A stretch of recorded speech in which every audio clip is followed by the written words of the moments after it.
I'm trying to build people up. I'm trying to armor their mind. I'm trying to get them the belief, because this world we live in is tough. It will beat you down. The world and the life that we live in is the ultimate competitor. It will try to take you out. It will find your weakness and it will just hammer you. If I can help you build belief, build confidence to the point where nothing can hurt you because you know exactly who you are.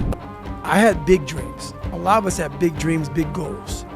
And when you have goals that are maybe outside your reach, you have to know that getting to that goal, you're gonna have a lot of bad days, a lot of setbacks. So I take a lot of passion in who I am as a person. As you hear, as this podcast gets going and going and going, what you're gonna do is you're gonna transform me from this guy right now that's kind of chilled out in this room, David Goggins, to Goggins. And I had to invent this person. David Goggins is an introverted, soft kid that got beat up growing up, and mindset had to lie to create friends, to get friends, to be accepted. There's a lot of us don't believe that we can achieve the impossible. And along my journey, I started realizing, man, like I discovered something that some people have, but they don't even know. All of us have it. But along this way, I wasn't, like I said, I wasn't a theorist. I became a practitioner. And I was like, my God, I'm busting down so many barriers of, like, I have a learning disability. Okay, but I'm catching up with everybody. I figured that out. I figured out all these negative things in my life that were keeping me in this hole. I'm like, I gotta tell people, man, that, hang on a second, man. You can achieve the absolute impossible. You don't need great parents. You don't need like a private school. You don't need to have this humongous GPA and all this other shit. What you need is the one thing I talk about in my book, which is straight up brutal work ethic. You have to be willing to outwork everybody in the world. And that's the hard part. That's the hard part. This isn't like some 5-step process where you can do these 5 steps. You're going to end up with this magical world. No, I'm basically teaching you how to callous over your victim's mentality. I'm teaching you how to, like I did 67,000 pull-ups in training for the pull-up record. The life lesson I learned the hardest was that it's important for you to do the job right the first time. When I was growing up, I had a tough grandfather, and he was all about perfection the first time. And being a young kid coming from trauma, I wanted people to feel sorry for me. So I didn't really give my best effort the first time. So he didn't feel sorry for me at all. So he made me stay there until the job was done the right way. And I learned later on, if you got it done the first time, there'd be no second or third time. If you could define happiness for you, what would that be? It's overcoming yourself at all costs, whatever that takes. To be at the point of your life where you don't care about being judged. You can be in a room of 1 million people and they all hate you, and you walk in and you go like this. Not because you're angry at them, because you know yourself. Inside and out, and you know that you've put yourself through hell to be where you're at today. You've walked the walk, you've talked the talk, and you've walked the walk. And that's, to me, what it's all about. It's all about putting those boots on the ground and getting after it every day. And once you do that, you have a feeling about yourself that no one can ever take away or even understand. We all have one thing in common. We are here, stuck in the game of life, often subject to the whims of forces beyond our control. But we never train for it.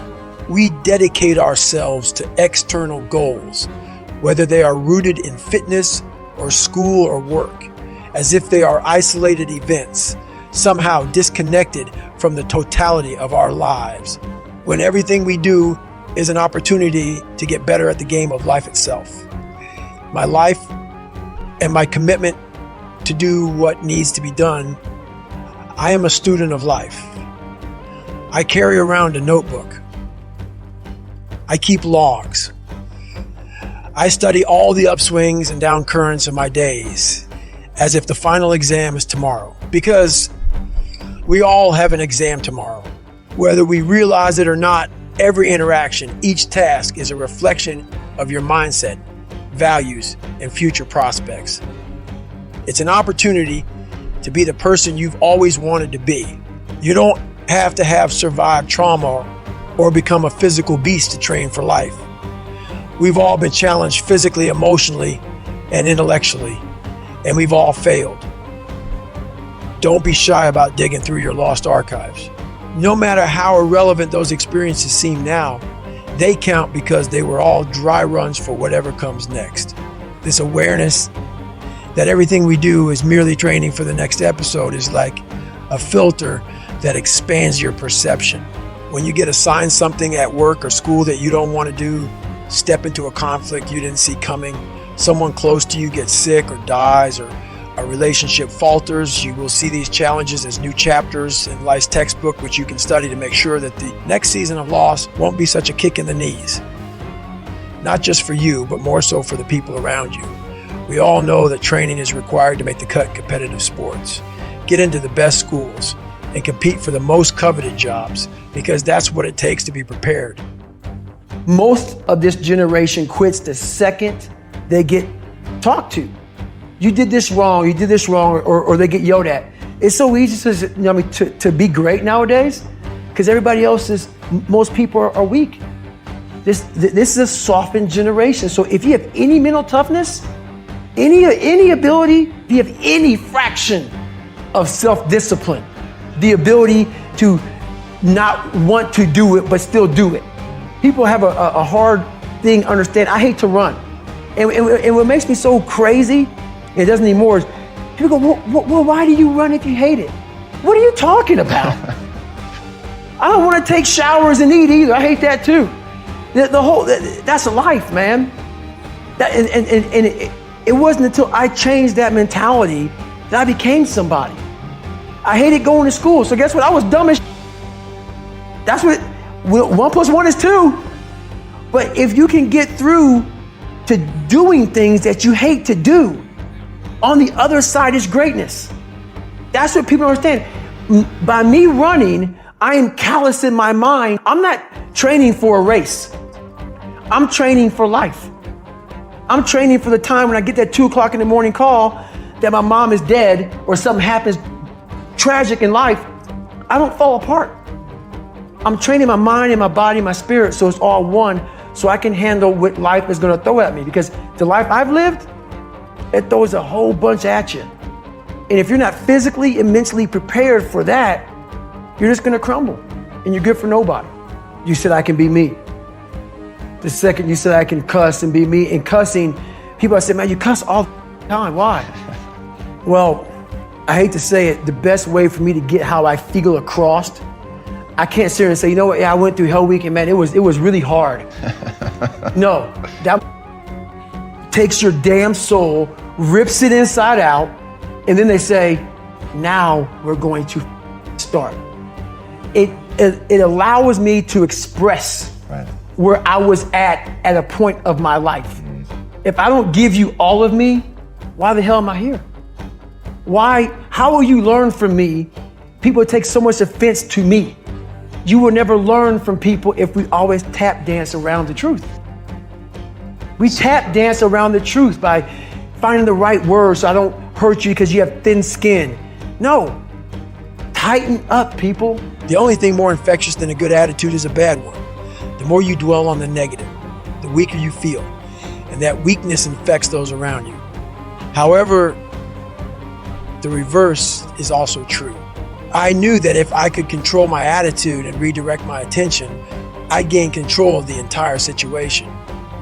I was disappointed, but I wasn't surprised that my knee gave out. Now, it was on me to learn what I could from the setback, adapt, and move forward.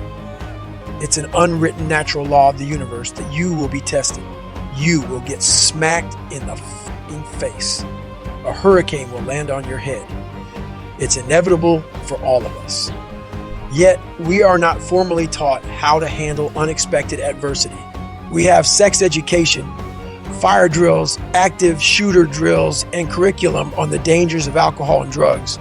But there is no rug just got pulled out under You class, nobody teaches how to think, act, and move when disappointment, bad news, malfunction, and disaster inevitably strike.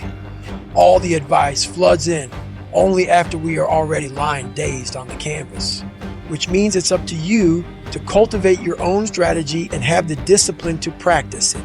Mine is simple. No matter what life serves me, I say Roger that. Most people think Roger that simply means order received. However, in the military, some people infuse Roger with a bit more intention and define it as received. Order given, expect results. When used that way, it is so much more than an acknowledgement. It's an accelerant. It bypasses the over-analytical brain and stimulates action because in some situations, thinking is the enemy. I'm not suggesting that you should follow every order like a robot. After you've been knocked down, it's important to take some time to understand what happened and strategize your way forward.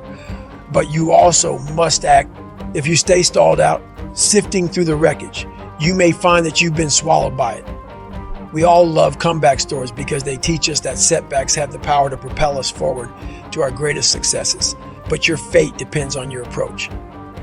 After an injury or failure, your mind wants to either spin out into overthinking or fall back into numbness and complacency. And it takes practice to short circuit that process.